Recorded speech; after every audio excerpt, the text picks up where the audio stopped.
Selamat pagi, selamat siang, selamat sore, dan selamat malam. Salam sejahtera untuk kita semua. Saya Olga Abigail dari kelas 11 IPA 1 akan menjelaskan tentang poster saya yang berjudul Pembakaran Bahan Bakar Fosil. Saya menggunakan Canva untuk membuat poster tersebut dikarenakan saya tidak bisa menggunakan Photoshop, jadi saya menggunakan Canva karena lebih simple. Mari kita mulai pembahasan poster saya. Apa itu bahan bakar fosil? Bahan bakar fosil merupakan bahan bakar yang mengandung hidrokarbon dan terbentuk dari proses endapan dan penguraian makhluk hidup atau suatu organisme. Minyak bumi dan gas alam terbentuk dari pengendapan sisa-sisa organisme yang mengendap di dasar lautan, baik tumbuhan maupun hewan yang tertutup oleh lumpur yang semakin lama semakin mengeras hingga menjadi batu. Setelah lumpur tersebut menjadi batu, bakteri anaerob menguraikan sisa-sisa jasad rendik tersebut dan mengubahnya menjadi minyak dan gas. Proses pembentukan minyak bumi dan gas alam ini memakan waktu jutaan tahun lamanya. Sedangkan batu bara dipercaya terbentuk dari pohon-pohon dan pakis yang terkubur semenjak 3 juta tahun yang lalu karena gempa bumi atau letusan gunung berapi. Komposisi dari minyak bumi yaitu ada hidrokarbon yaitu alkana dan sikloalkana, dan juga komponen lainnya seperti hidrokarbon aromatik, sedikit alkena, dan berbagai senyawa karbon yang mengandung oksigen, nitrogen, dan belerang. Sedangkan gas alam memiliki komposisi yaitu alkane suku rendah seperti metana, etana, propana, dan butana, terus karbon dioksida dan hidrogen sulfida.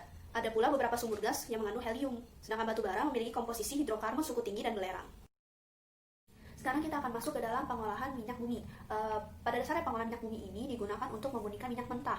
Pemurnian minyak mentah ini sering dilakukan di daerah kilang minyak atau refinery unit yang sering disingkat dengan RU, yang terdiri dari berbagai macam jenis peralatan pengolahan serta teknologi di dalamnya.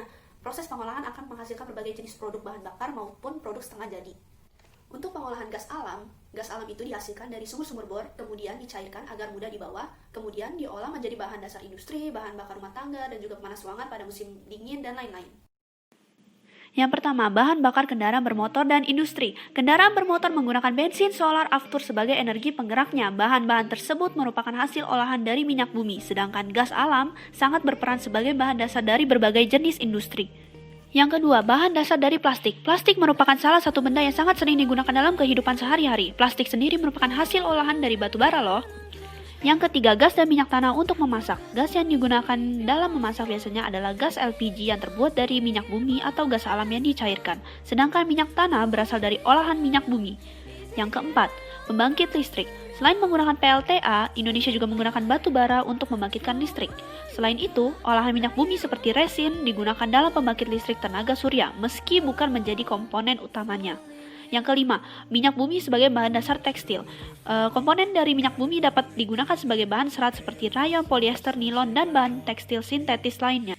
Yang keenam, bahan dasar dari obat-obatan sakit kepala dan obat yang mengandung aspirin. Komponen hidrokarbon dalam minyak bumi menjadi bahan utama dalam produksi obat-obatan tersebut.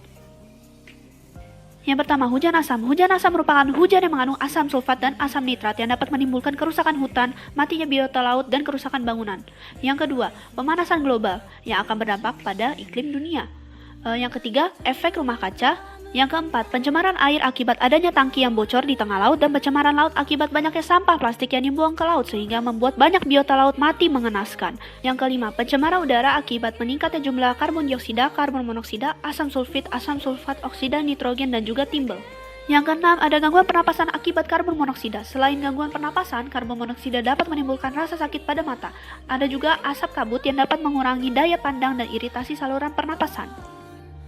Yang pertama, menghemat energi listrik. Yang kedua, menggunakan kendaraan umum dalam bepergian jarak dekat. Yang ketiga, melakukan reboisasi untuk memperbaiki kadar udara di sekitar. Sekian penjelasan tentang poster saya. Mohon maaf apabila ada kesalahan kata. Terima kasih dan Tuhan memberkati.